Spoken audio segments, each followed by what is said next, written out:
Isang testigo pa lang ang sumalang sa impeachment trial ni Vice President Sara Duterte. Mamaya, hanggang sa Miyerkules, 3 testigo nakatakdang iharap ng prosekusyon, kabilang si Office of the Vice President Chief of Staff, Attorney Zulaika Lopez.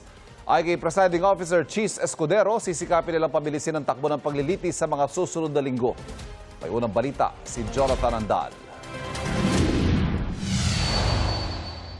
Sa unang 3 araw ng impeachment trial, iisang testigo pa lang ang sumalang, si NBI Senior Agent John Mark Calilong. Ngayong linggo naman, inaasahang sasalang sina NBI Regional Director Jeremy Lotoc, Office of the Vice President Chief of Staff Attorney Zulaika Lopez at Belinda Bello ng Legislative Security Bureau ng House of Representatives. Ang suwestyon ni Senator Ping Lacson, ipag-standby na sa Senado ang mga nakalinyang testigo kada linggo para maisalang na kung maagang matapos ang isa.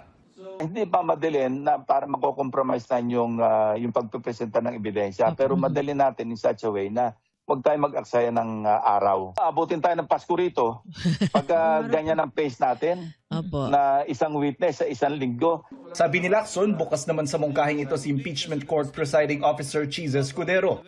Sa kanyang podcast, si Escudero na mismo nagsabi na bibilis na ng bahagya ang impeachment trial. Tinataya ko na sana matapos ito bago mag-Nobyembre o Disyembre. Pero hindi ko kaya magsalita ng patapos. Depende yan sa ebidensyang naisipresenta ng magkabilang panig. Sa inaasahang pagharap ni Lopez sa impeachment court ngayong linggo, pupunta rin kaya si Duterte? Wala kami sa totoo lang na idea kung pupunta siya. Ang balita lang namin ay nag-inquire sila kung pwede sila magdala ng catering, ref, coffee maker, and Noong Huwebes, nagpunta sa Senado si Lopez para sa mga hiling nilang sariling catering, refrigerator at iba pa.